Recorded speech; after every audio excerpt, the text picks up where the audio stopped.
All right, welcome to the daily recap for members only, My Investing Club. Today is Monday, November 19th.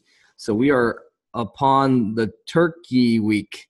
So I've said it all along. Historically, Turkey Weeks have been known for a bunch of low float type of runners. It's like just crazy stuff just happens during this week for some reason. It's like we call it the turkey play, right? So who knows what's going to entail this week. So today there was actually a play, Aker, A-K-E-R. Maybe that's the turkey thing of the day. Who knows? But it just went like crazy. It just went way too fast. And it's just, for me, it's too scary, man. I made 0 trades on it. I've actually pulled orders. I had a bunch of orders, but then when it went down, when the thing is, when it went to $3 and then when it goes down that far to $2, I'm scared, dude. It's like we want a dip on a play. But if it goes down too much, I get freaked out. I'm like, it went up like 25 cents right now, right? So, I mean, that's good for you guys. And it coincided with the zombie hour. We lost the sound. Can you guys hear me? Can you guys hear me? Okay, good. Okay. Audio and video is good. Okay. So we're talking about Aker. So, I mean, dude, I don't know everything. Who the hell knows? If I knew, I would be a trillionaire. And when I don't have a good feeling for a stock, I'm not going to trade it. Simple as that. I mean, I'm looking at this Aker and I'm like, shit. I wanted to buy this at $2.06 line, you know. But I was like, so I have 0 FOMO for this, guys. I've done this so long where it's like if I have FOMO, I second guess myself, and I'm going to screw myself the next play. So the bottom line is this: if you're not comfortable, you don't understand a stock, just don't trade it, dude. You don't have to be in every single stock that someone else is. You know what I'm saying? If everybody's jumping off a bridge, you don't want to jump off a bridge, right? You might be down on the bottom of the bridge with a rowboat and selling them space on the rowboat to save them, right? So that's a better way to do it. So today was a very slow day, dude. I woke up. There's not much. I mean. So what you see on my screen is pretty much what I was looking at today. There's not many opportunities, in my opinion, today. And so you have to be very careful. But every day, there will be an opportunity. You just have to wait and be disciplined for that one opportunity. Every opportunity is not a monster opportunity. Some days you're going to make a monster move. Other days, you know what, man? It's just feeding you, paying you the rent, you know, no luxury items, right? It's work. It's a job. It's fun, but it's a job. So your job is to do what? Put food on your table, dude. It's like the caveman days. You pretty much, you eat what you kill. So as a day trader, if you go to work and you don't kill anything, you're starving. But it's okay. I call it feast or famine, right? It's like you don't have to feed yourself every day, dude, because you know what, man? You put money away in the bank, like Alex says, right? If you're consistent, you make money every day, and you realize it's not a daily thing. It's going to average out during the week. So don't think of it as like you have to kill something every day. I mean, I have food from yesterday that's left over, right? And so as a caveman, you're killing a big deer or boar or whatever you're killing, right? It's like that food's gonna last you for a while. And so you gotta keep on good habits. So don't feel like you're forced to go out and hunt and kill something every single day. Only take the opportunities that are given to you, and it's the higher probability, the easy trades, right? If there's no trade that presents itself, just don't do it. It's not worth it. And so today I was like, fuck, dude. I was content to not doing anything. Because I give up. I'd rather not lose than force something. Because I'm like, dude, nothing good happens when I start forcing and I put pressure on myself to make money. So when I make money is when I just sit around and just start looking and then just waiting for the plays to develop. When the plays develop, I take advantage of it. So let's take a look at what we did today, okay? Are those 24-inch? Yeah. All my screens are 24-inch, and then I have a 32-inch. So if I had to redo it again, I would get a bunch of 32 inches or 34 inches and just do it vertical, like 4 or 5 of them. That's what I would do. It'd be much easier. Okay, so let's take a look at Aker. So The reason I want to do daily recap today, because even though I didn't trade Acre, there's a lot of valuable lessons that you can use for the future on that. Okay. So when we saw this run, we're like, holy crap. So let me go through the process that I go through to do the due diligence, to do the research on it. Okay. So now I want to talk about process. So what do I do? I like to use FinViz. You can use whatever you want, but the reason I like to do this is it's quick. You can pull out quick information. So the first thing I did was I typed in here. I really don't know why it ran. It just ran. You know how I found out? Go to Twitter. If you don't have a news source, if you do not have a news source, let's see if there's a news came out. Right here, a news did come out. Okay. But if it's not here, the very simple thing to do is this, guys. You type in Acre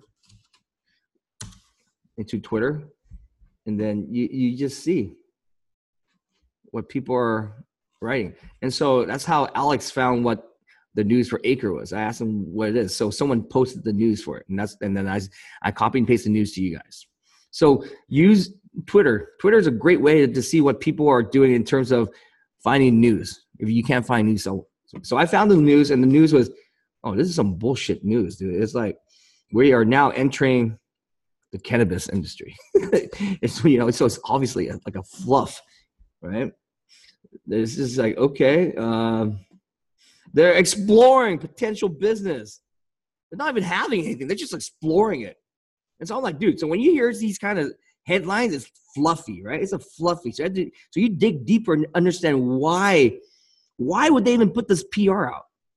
Everything happens for a reason. They just don't do this just because they woke up one day and when they want to alert their shareholders that they're doing this. They're doing this for a reason. Usually it's to pump something up. Okay? So how do I figure out what's going on? So the next thing I go is I look at the filings. You can use whatever resource you want, but this, in my opinion, this is a great thing. So BAM SEC. So I type in, what do I type in here? Acre. Here I see, I'm just checking to see the filings and all that stuff, right? I'm looking at this, I'm like, dude, there's a shelf here. November 2nd. That's pretty damn recent, dude. And then after further investigation, I see that they just did a reverse split 8 days ago.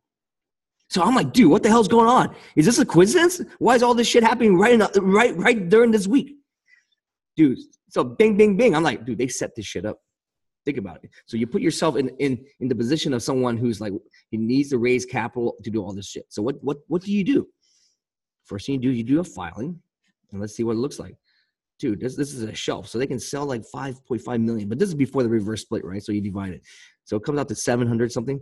And so it's kind of misleading. At first I'm thinking, so I kind of screwed up myself. I'm like, oh shit, it's 5 million. This thing's going to go to zero. Not zero, but you see what I'm saying? It's like that RGLS from last week, right? And that's why it went down, because that's $15 million to sell. So this was kind of tricky because they did a reverse split, 1 for 8. So you need to divide this by 8.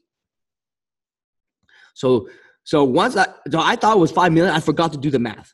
So someone in the room. So thank you, MIC guy. See, this is the power of the chat room, guys. So the chat room is also your due diligence, your research, your scanner, everything. People are helping people out, right? And so someone point out you got to divide by 8. I was like, oh shit, you're right. I didn't even know about the reverse split, by the way, guys.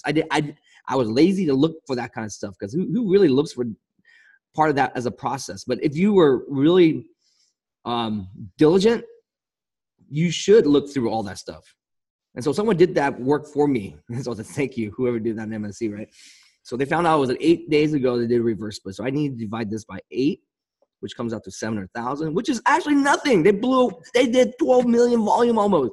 So they probably blew away this already. So when I'm looking at this is basically how you trap shorts, maybe. But the thing is, there's no shorts on this anyway. So I'm just talking about from a game plan point of view. Where can you find info about reverse split? Can someone type that into the chat room? There are sites that, but So if I didn't know about the reverse split, I'm like, dude, this thing is fucking gonna be sold. And so you know, I would have made a mistake thinking they have a lot to sell when they probably just dumped it already, dude. There's like 12 million volume traded already. Just so happens there's no shorts on it, but let's assume, like, you know, we don't know. Maybe other people have shorts. Maybe I don't have access to the shorts on this, right? And so knowing this, you see how I'm putting the pieces together, like a private investigator, like a detective. I'm trying to paint the picture. So every trade you do, you have to paint the picture so you can understand what's going on. If you don't understand what's fucking going on, how can you fucking trade? Right? You have to paint the picture of the play. Like, why did this stock move up? What's going on? If you don't understand that shit, maybe you shouldn't trade it. Or you just scalp it from a technical trader, like technical analysis point of view. But that's, you know, I want to see the big picture first to see what my edge is, right? So I'm painting a picture. So they're exploring cannabis. What the fuck? Exploring? It's like, because they're trying to sell this shelf here. They're trying to sell all this and they have warrants up the ass and all this shit, right? So it makes sense. Like, why would they put a PR out, boom, the same week as this, doing the reverse split? What they do is reverse split. What it does is it cleans out shareholders, okay? It's a trick they fucking do. So reverse split, it makes, so now this stock used to be what, divided by 8, which is like fucking like a quarter or whatever the hell it is. So $2 and, let me see what it was before. It closed at $1.23, okay? Let's do the math on this.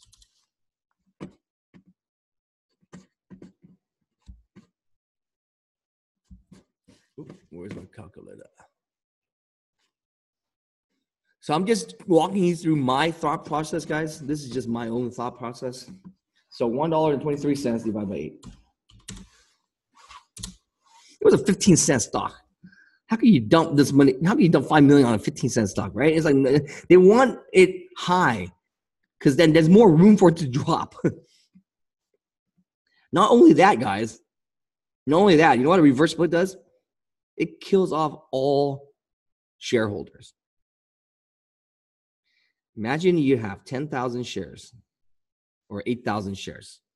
Now you only got 1,000 shares of it. You're like, what the hell? So basically what it does is it cleans out everybody, dude. Reverse split is never good.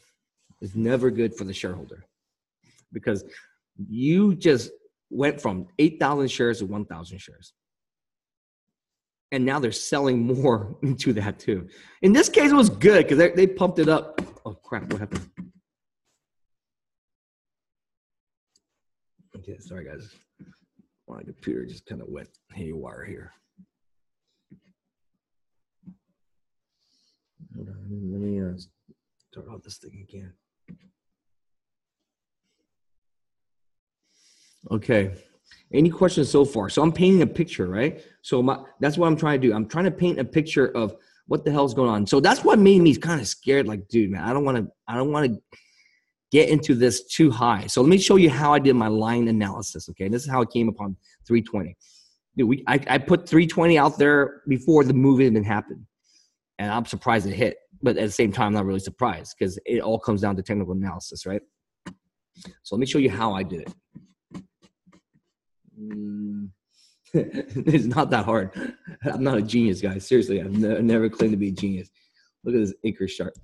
Look at this acre. Okay, let me do this. Make it simple. I'm going to do this to 15-day chart. Acre.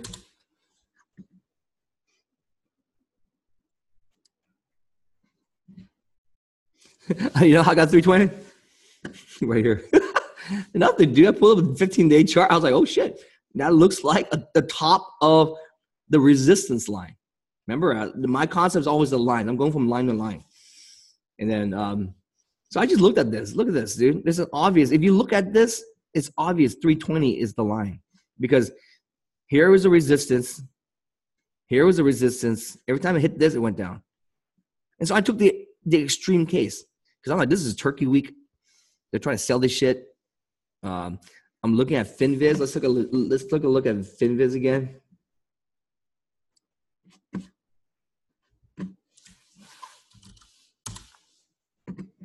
Acre. 91% short float.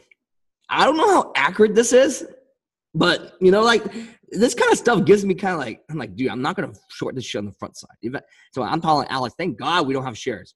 Thank God we do not have shares on this. We might have lost money, but eventually we'll make it back. But that's not the point, right, guys? It's like, dude, you have to see these things like 91%. I don't know how accurate it is, but it's kind of like sketchy. So I'm like, you got to be careful, right? And there's a reverse split. When things get reverse split, there's no more sellers, guys. You see what I'm saying? When they do a reverse split, they clean out the shareholder. People are wiped out, dude. People lost. Okay, so you only have 1,000 shares left from 8,000 shares. So the number of sells are very little, which is perfect for them because they own the supply, dude. They have 700 shares and 700 more shares of warrants. So they have 1.4 million shares at a 47-cent basis to sell this shit. So they basically control the float. There are no sellers. Okay? At the same time, when it went up this, I guess there's no buyers. It went back down too. Who knows? They slammed everybody down. So to be honest, I didn't want to trade this. But, it's good to know. If I had a fucking short on it, dude, I would fucking kill it. Because I was like, dude, look how we said $3 and 320. The high day was 320. I'm not a genius, guys. Seriously. Look, you can do this yourself. Draw this fucking line. And so when you short, okay, let me explain you how shorting works. This is how you get killed shorting these on the front side. If you short this shit on the fucking front side, you better be fucking either have very good risk management or have a lot of fucking money and keep adding. Because what happens is this, dude. These are what I call the inner lines, right? When it started moving like fucking from 120 to 180, if you're just shorting at $2, like what the fuck? Look how much more room you have. You basically shorted the very first sucker area. You are the amateur short. Okay? And it's like, dude, you just stepped into a landmine. So that's why I'm like, dude, when I'm looking at these, if I'm going to short on the front side, man, I would maybe nibble tiny, but you have to be able to stop out or have a plan. Okay? And I don't want to get stuck in this front side of the shit. Okay? And so if you want to guess the front side, use the outer limits. You know what I'm saying? Like, how much more can it go once it hits this 320? The next time it'll go to 380. You're cool, man. You're cool. I'm okay with that. But if you do from $2, you're dead. So if you want to do front side, take a look at the most outer. Same thing if you want to buy on a tank down. Look at these lines. Look at these pivot lines I've drawn. $2.06, right? 206. 178. And so this better hold at this $2 area. If it goes any more, dude, it's like there's so many back holders they may never come back up.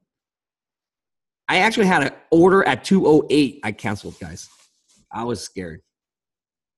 I was like, fuck this shit. Because it went to $3, 320. I'm like, dude, it went back 50. It lost all its gains. I'm afraid of all the back holders. So I just kind of like said, I'm not going to touch this trade. I'm going to use this, but I'm not going to touch this on the long side. But I wish I had a short. $3 all day long. And how did I come up on this? Like I said, I use the most outer lines, guys.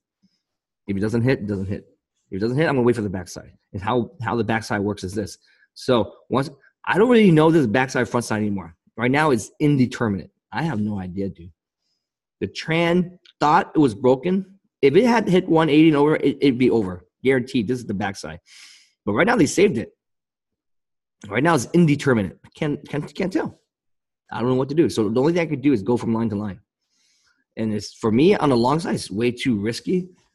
But this has huge volume. And if I could be certain that they have sold all of their dilution shares, I could go along. But I don't know. So so the thing is, I'm playing it super safe, guys. Super safe. But you know what? Looking at this right now, who knows, dude? I think it may be able to test 250 again. I don't doubt it. But you have to have the stop. The stop would be wherever the low is here. Fuck, man. If it hits 180 and over, game over. Don't fucking add anymore. It's fucking dead. Because once it passes a certain point, it's just you cannot save it.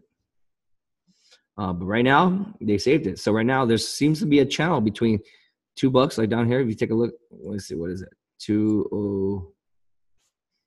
193 was the low of that. I just don't feel comfortable with this, so I don't touch it. As simple as that, guys. But now you see where I called the 320. I'm not. It's just eyeballing, man. So I just got lucky. It happened to be 320. How did I get 208? Well, the lines told me 208. And plus, by eyeballing it, if you take a look at this, okay, let's take a look at this further. I'll show you what I see when I look at these.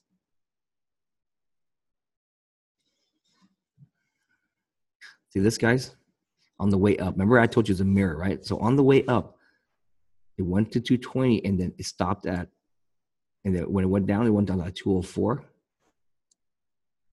So that basically was the support on the way up. So that's why I was okay at 208. So if I had to enter, I would enter there. But dude, this thing went down so much. It's like, dude, I don't know, dude. And there's dilution. I really don't know. So I just left it alone. But for those that are trading, that have more confidence than I am, this is how you come upon these lines. See, now you can draw your own lines. 220 was a line. 260 is the next line. $3. Yeah. Let me see. Let me take a look at the questions here. Any questions on Acre? So I went through the process of determining it. Painted a story. The story was they have this fucking shelf they wanted to sell to raise funds. If you dig deeper, maybe they need the money for operation. Who knows, right? I'm not an expert on this. You guys, there's a lot of guys that are better at filings than I am. But as a trader, I just need a quick overall picture of the story.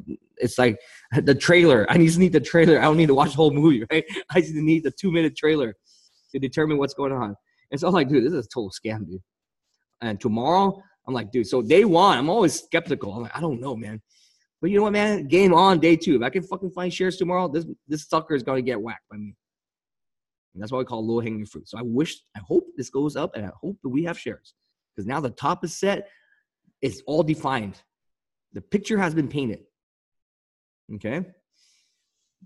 So let's take a look at MVEB. That's the next one. So any more questions on Acre, guys?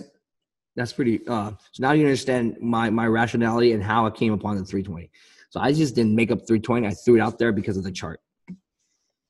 I always zoom on the 1-year chart, 6 months, 3 months. Keep zooming in until you see the lines. So play around with different time frames. Okay, look at all these weird time frames I'm using. 15-day, 10-day. If you want, throw up a moving average. I don't personally use it because I'm a day trader. I don't use it. It's just too slow for me as an indicator. So all I look at, in my opinion, is the resistance areas. Let me see. Can you go over the whole reverse split again? Are you sure? Because they have less. Okay, the question is this. Can you go over the reverse split thing again? Are the shareholders washed out because they have less quantity to sell? Ultimately, they will still have the same dollar amount. What happens when they do a reverse split is the price goes up and your number of shares go down. In this case, it worked out for them, the dollar amount, all that, but they just have less quantity to share, to sell. So back in the day, whenever you do reverse split, the sucker tanks. Okay, so reverse split, let's say, goes from 10 cents to $2. Back in the day, reverse split was bad. When it reverse splits, everyone shorts that shit and it'll go right back down. That's due to dilution, like dries, the movie pass, all that stuff. They do reverse split so that they can get the price up so that they can sell it. Nowadays, they're using this as an angle to pump your ass because now they just dilute it. I mean, they control the float now. So if you do a reverse split, the number of shares go down, right? The float is smaller, but they are holding a bunch of free shares. So they control the float. That's how they do it. They're just trying to, whoever controls the flow controls the direction. This is the game from back in the bulletin board days, and that's how I know about this stuff, because that was what they do, man. It's like if you hold the majority of the float, you can do what the hell you want. And I think that's what MBEV does, dude. They have so many of these fucking free shit shares that they're able to eat some on the bid, knowing that they can always fucking move it up and sell it to the short. They're smart, man. They're not. They control the fucking float on this. So let's talk about MBEV, because this sucker should have tanked down to 380 very fucking fast, but it did not. It was very controlled on the way down, and that's why I was like, "Fuck, man!" I thought I nailed it. I thought we were gonna make a big payday, but it was like, dude, this sucker is so manipulated, so controlled, and look how slow it is. They control pretty much the float. They have a big shelf as well. And it's like a huge one. So it's like, who knows, man? They're printing themselves free fucking shares, dude. It's like the government of the USA, right? So just printing infinite money, dude. It's like, I mean, dude, this is crazy. You need more money, fucking print more shares. How crazy is that, right? So let me figure out what we did for MBEV. Let me show you my trades, because that's the only trades that I did today, guys. It was on MBEV. Let me see.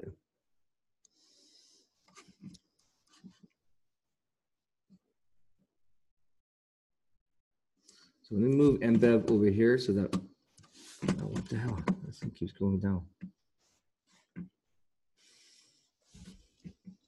Sorry, guys. My computer's all weird today.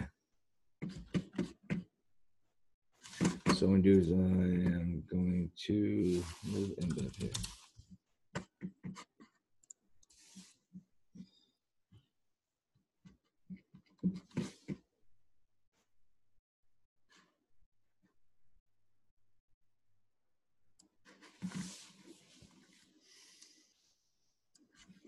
So this is all I did for it.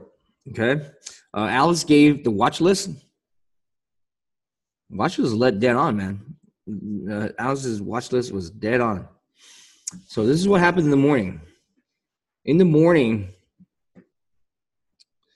the top was set. So when the top is set, I'm like, dude, I could take a little chance. So there's two ways to trade this stock, okay? One is to kind of guess, and that's the front side. And so I'm using smaller shares to guess. So in here, I'm guessing. So in the morning when it opened, I saw how weak it was.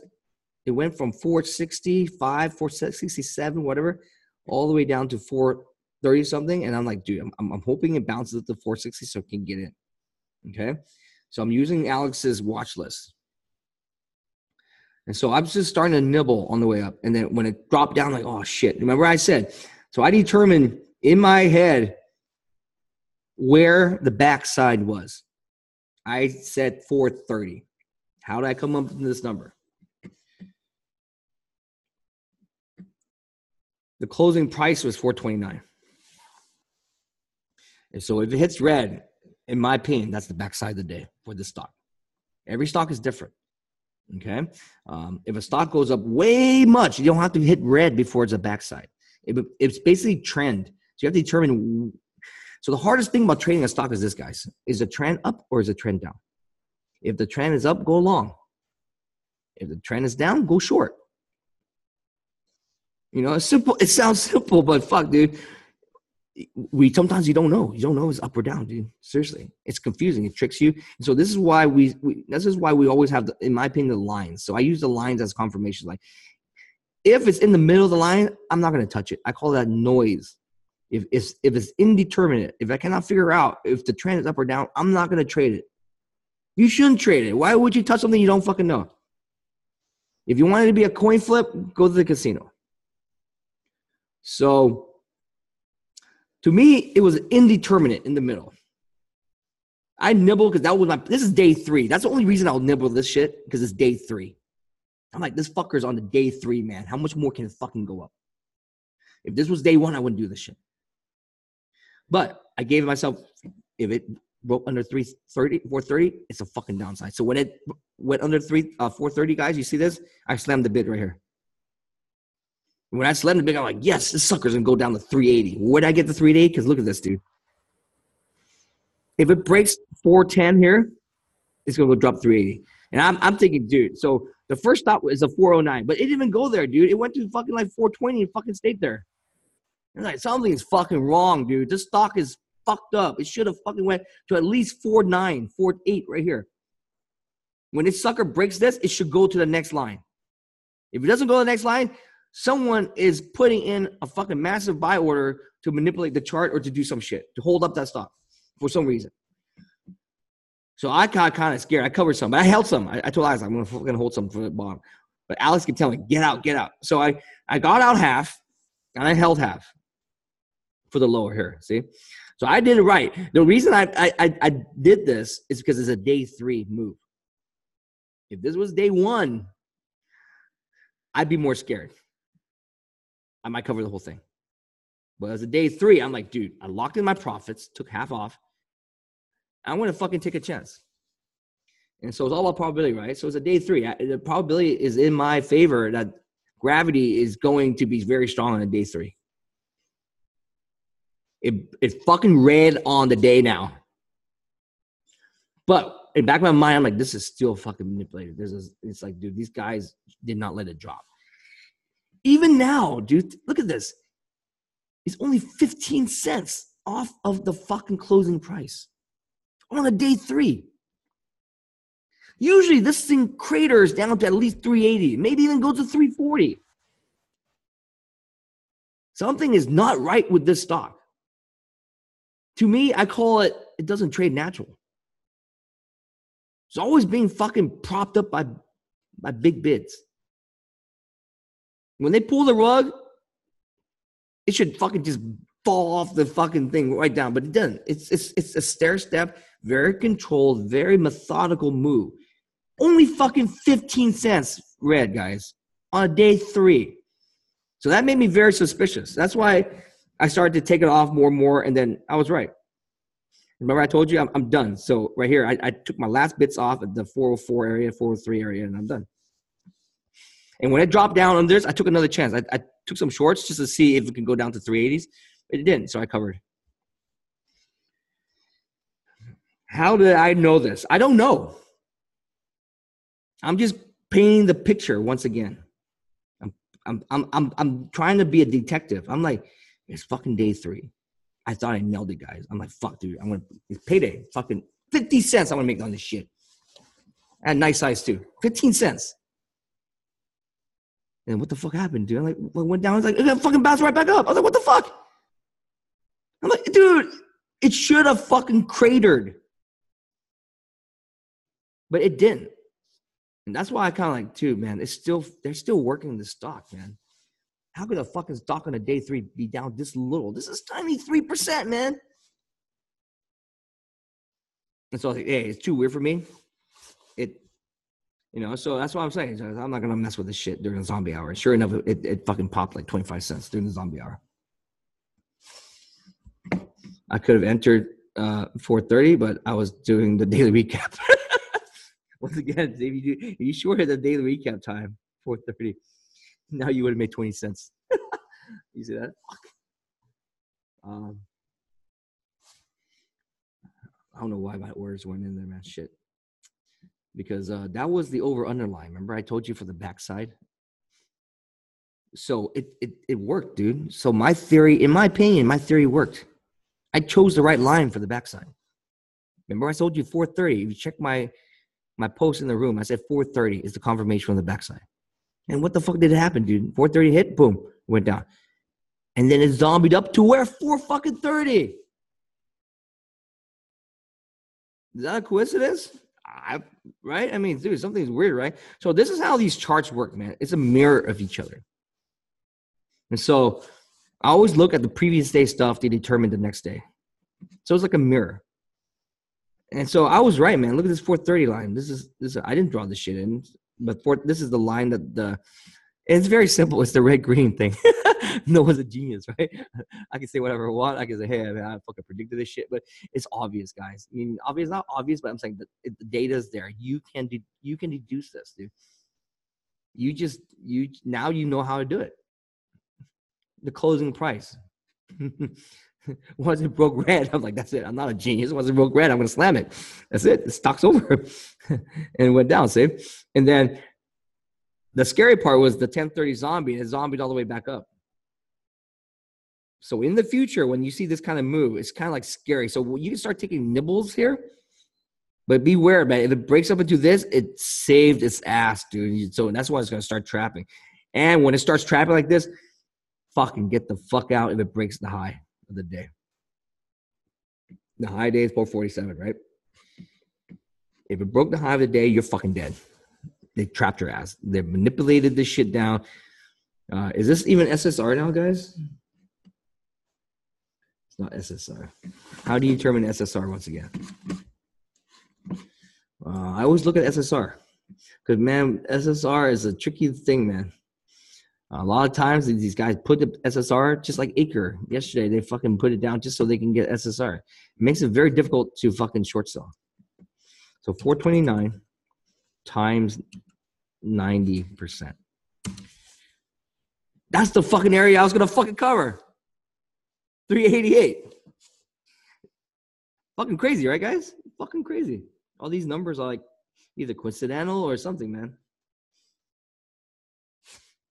380s. It all worked out. So it would have SSR there. I wanted to hit. It didn't fucking hit. Who knows what's going to happen tomorrow? But, dude, this thing is very little on a day 3 drop. Any questions, guys? Because this is me painting my picture. I could be wrong. I could be whatever. But this is me painting the picture for myself. So first I used what I used. I'm like, okay, if it's in the middle, it's indeterminate. So these are nibbles, you know. So I hit more when it's confirming. Remember, Alex talks a lot about confirmation versus anticipation.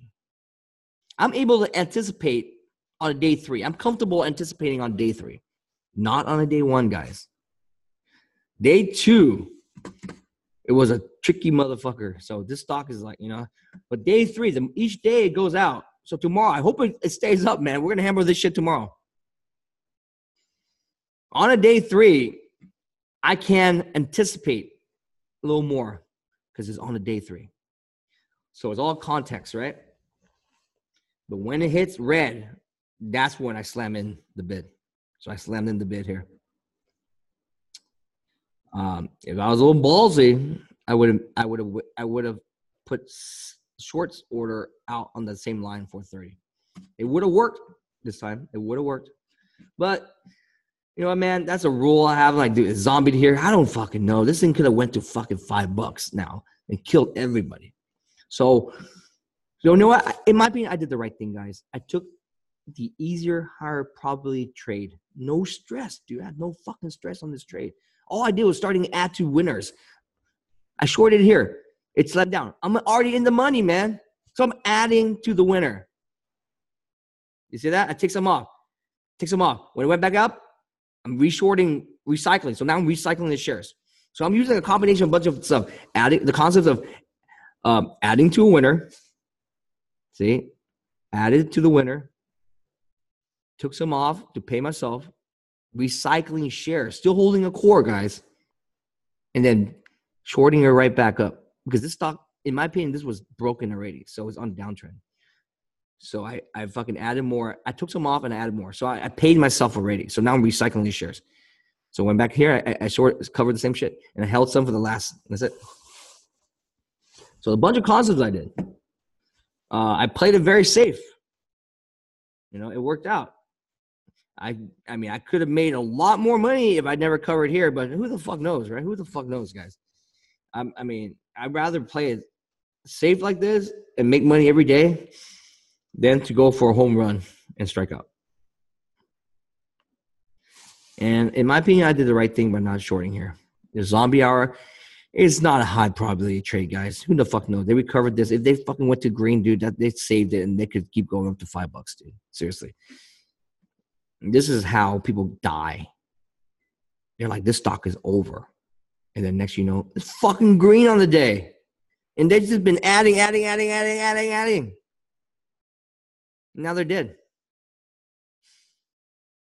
In the morning when it goes down, it's a much higher probability to trade, not during this time.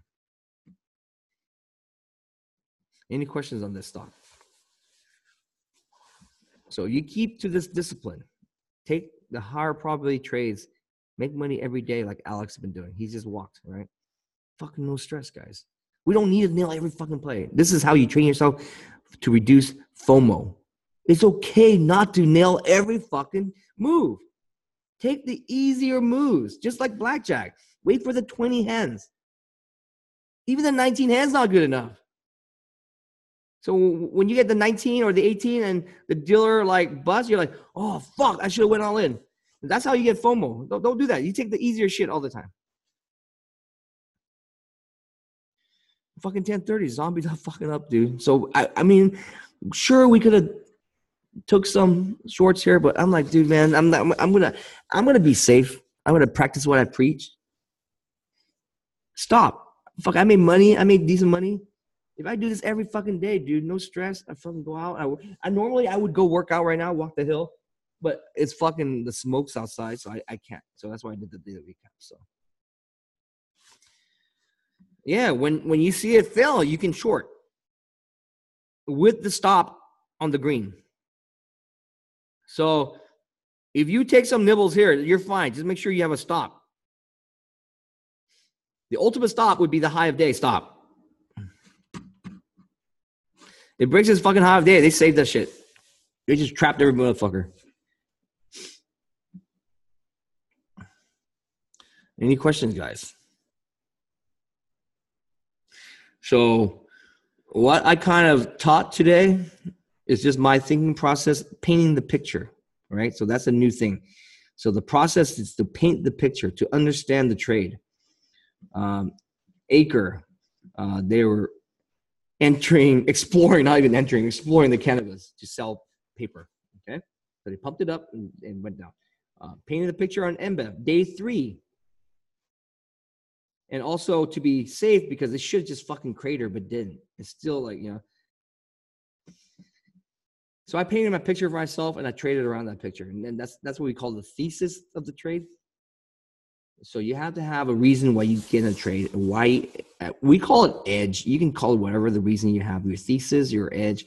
If you don't have your edge or your thesis for the trade, then why are you in the trade? You have to have a reason. You have to give me a reason why you're trading the stock. Okay. And so this could be your accountability buddy I keep talking about. You have a trading partner. Run through him your trading ideas and see what he thinks. If he agrees with you, then maybe you have a valid point. 2 heads are better than 1. So it's like the government, checks and balances, right? You submit the bill and someone has to look over it to approve it. So I submit my thesis and then Alex goes over and says, hey, man, that kind of makes sense. You know, so in my opinion, guys, get a trading buddy. Seriously, 2 is better than 1, man. I'm dead serious, guys. You improve because the other guy is gonna see shit that you don't see. When you're stuck in a trade, man, you fucking see nothing. You just go crazy. So accountability. This is why I think a chat room is very important, guys. You have a bunch of people that can give you ideas, but it's also bad because there's too many ideas. So use it for what it's worth. Just don't let other people influence. But our chat room, man, I'm telling you, man, I've been in a lot of chat rooms and everyone in the other rooms is just pumping their shit, dude. And so I'm like, dude, I'm very proud of you guys, man, keeping this chat room so clean, dude. You know, not pumping, giving out solid information. And at the end of the day, guys, we don't know what's going to go up or down, right? We just give out the information and that's what we do. That's why I call it the lines. I call them areas of interest, dude, because I don't know if that's the top or the bottom. If it breaks the resistance, now it just fucking keeps running. So I use those words on purpose. Areas of interest, because when it hits those lines, that becomes my area of interest. I will determine whether or not is that the bottom, the top, is that it. So a concept I mentioned that someone thought was great was the areas of interest, which are the lines. Don't think of it as a short or a long. Think of it just a buy or a sell. Every time you hit an area of interest, is it a buy or a sell? I don't care if you're long or short. Is it a buy or a sell? A buy or a sell. If you're long and it's a sell, doesn't mean you're shorting. It means you're reducing. You're taking money off the table at each resistance line. You see what I'm saying, guys? So not because you're shorting, it's a sell. It's like if it hits a resistance, it should be a sell. Meaning take some money off. Doesn't fucking pay yourself, man. Don't be fucking greedy. Or if it has a major area and it broke through, it's a buy, adding to a winner. Just like what I'm saying. So at 430, is it a short or long? I don't give a damn. Is it a buy or a sell? If it hits objectively, it broke down here, it's a fucking sell. It broke a major resistance, support, so it's a sell. I'm not even talking about longs or shorts. So think of it as just, is this an area that I should be buying or an area that I should be selling? And I think that will help you a lot to adding to a winner or cutting your losses. Don't think of it just a short or a long. Think of it as just straight up, like objectively. Is this a buy? If you had no orders in, if you had no position, is it a buy or a sell? Okay, let me see what questions we're talking about. Level 2 thesis. I don't want to talk about level 2 stuff right now because I don't want you guys to look at this shit and think you can read the tape and there's some magic leprechaun in there giving you a pot of gold. You know, it's like, so I want to talk about it really quickly. How I use level 2, how I use VWAP, how I use all that stuff, okay? I always start with first the lines, the areas of interest, the lines. And then when it reaches that line, then I'd start looking at these prints. On the way down, there's no magic, guys. So you think there's some magic thing, there's not, okay? But when it starts a parabolic all the way up or all the way down, I look at the speed, the acceleration at which the things are printing. And that's usually the volume, right? The liquidity is flowing through. So it's like boom, boom, boom, boom, boom, and all of a sudden you see it slow down, just like a car, guys. In order for you to reverse, like to turn around, like make a U-turn. Think about it as a car. So you're speeding as fucking fast as you can. How do you make a U-turn? You have to fucking slow down. It's physics. You go from fucking 60 miles an hour to fucking nothing to turn around. And that's my theory on this level 2 shit. And so that's how I'm able to nail a lot of these parabolic moves, because I'm looking at the speed, the acceleration that it's printing. If it's slowing down, like, dude, the bottom might be near. The bottom might be near. But it's all based around the lines. So, you know, like if it's just slowing down the middle, I was like, this is like weird. Why would it slow down the middle? You know what I'm saying? Maybe it's just slowing down so it can speed up. So you have to use it in conjunction with the lines, guys. You can't just look at one thing by itself. You can't just look at level 2 and make your trades off of level 2. It doesn't work like that. Same thing for VWAP, man. I have not even looked at the fucking VWAP for any of these stocks. If I was swinging, I could look now. Let's take a look at MBEV. VWAP 420. Oh, fuck. It just so happens my fucking line is 420. 430, so I'm saying? So VWAP is kind of like, it will be reflected, in my opinion, on the lines. So it takes care of itself. So if I want to take a quick look, I don't really trade off this VWAP. I use it as a confirmation off of my lines. I'm like, hey, it's right, man. People are underwater right now. It's 420. But also I know that by the lines. I don't need to look at VWAP. If you just trade off the VWAP, you're stupid. If you trade just off the lines, you're stupid too. You have to use everything. You have to use your fundamentals, your filings, all this stuff. Paint the picture. So using just technical analysis is stupid by itself. You'll make money, but you need everything, right? Why wouldn't you try to use as much information as you can? Okay, any questions, guys? But everything, in my opinion, if you have to start by crawling, look at the lines. That's the simplest thing you do. Then you can start adding more fancy indicators all you want. But I just use the lines, and it's been working, man. And then you can start reading tape. You can add VWAP. You can add all that. But in my opinion, everything revolves around simple concept of resistance and support. And whatever you call it, pivot lines, SVE pivots, there's a lot of different types of pivots. You can Google it. It's all over Google. I just keep it simple. I mean, that's what I want to teach you. And then once you master this, you can start being the master PhD technical analysis guy using all these fancy indicators. But in my opinion, you have to crawl first. And I'm going to get, and I already went through all the fucking fancy shit when I started trading, I thought there was a holy grail. Meaning like, holy fuck, I want to fucking find a secret system because this guru is fucking telling me he got the secret of making billions of dollars. There is no fucking system, guys. There is no fucking system. If there's a fucking system, dude, you don't think Wall Street would fucking build that fucking system and be a trillionaire? You don't think Goldman Sachs has the fucking resources to build these algos? They make a lot of money, but if there was a holy grail, they would be making $1 trillion. There is no fucking magic system, guys. There's so many different facets to this. And then when you're talking about having other players in the game, it screws everything up too. So if there's one person, let's say there's only one trader in this organic organism, maybe you can have the perfect system. But now let's say you have another guy like yourself trying to hunt. That guy's going to interfere with this ecosystem. You see how it becomes, because like, dude, it's like if I was the only trader in this whole stock, and the stock is just an organism, like an organic organism by itself, I can create something. But imagine you have another guy like Alex, and his orders are 2 cents lower than my orders. I'll never hit my order. And so I'm like, fuck. I lowered my order under his. So you see what I'm saying? So we are fucking up the whole system. So the 420 line will turn into the 415 line, maybe 412 line, because we always trying to like go under each other, right? So now you imagine 1 million people do that. So that's why trading is so difficult, guys. It's not just one thing, man. You have other guys out there that are like, fucking you up too. Any questions, guys?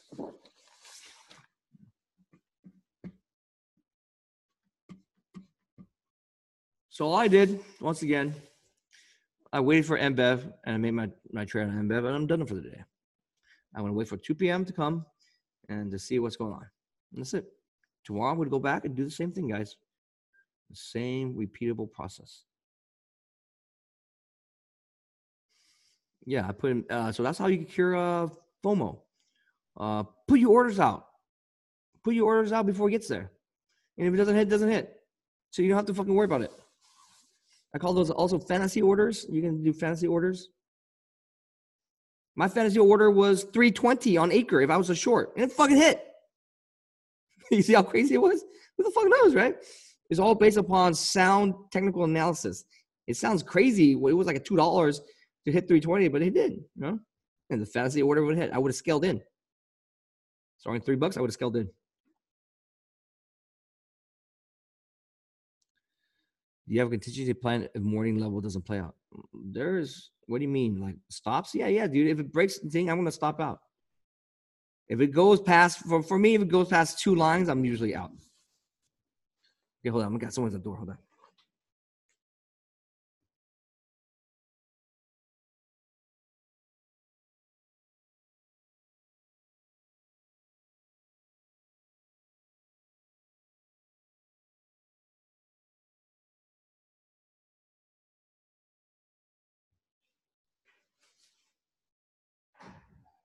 One last thing I want to talk about, risk management once again. So it's always important. So the way I do risk management is max dollars lost.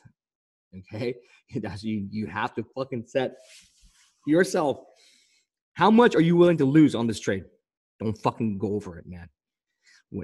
And the thing is, you don't fucking wait until you hit the max loss for you to cut your losses. Because if you are at your max loss, I guarantee you, dude, by the time you fucking get out of that position, you are now 50% over your max loss. So when half of your max loss is hit, you better start re-examining your position. Another way you do it is max size.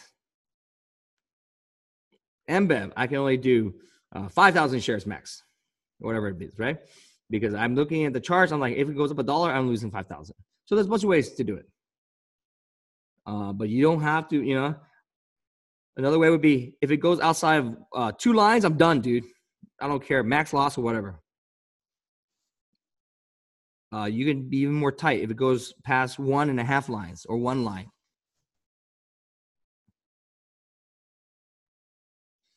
Let me see. Do you enter full position at once? Oh, hell no, dude. I only enter a full position. This is the right way to trade, and there's a wrong way to trade.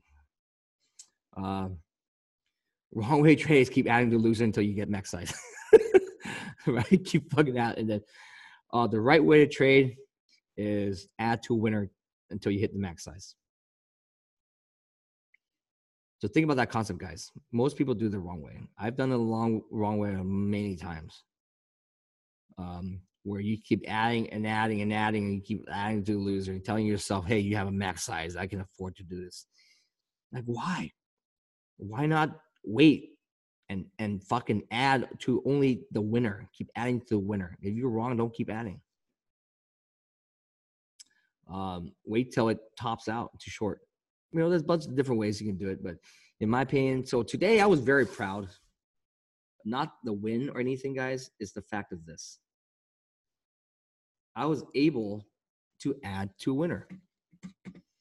Notice this. See, I added here when I said 430.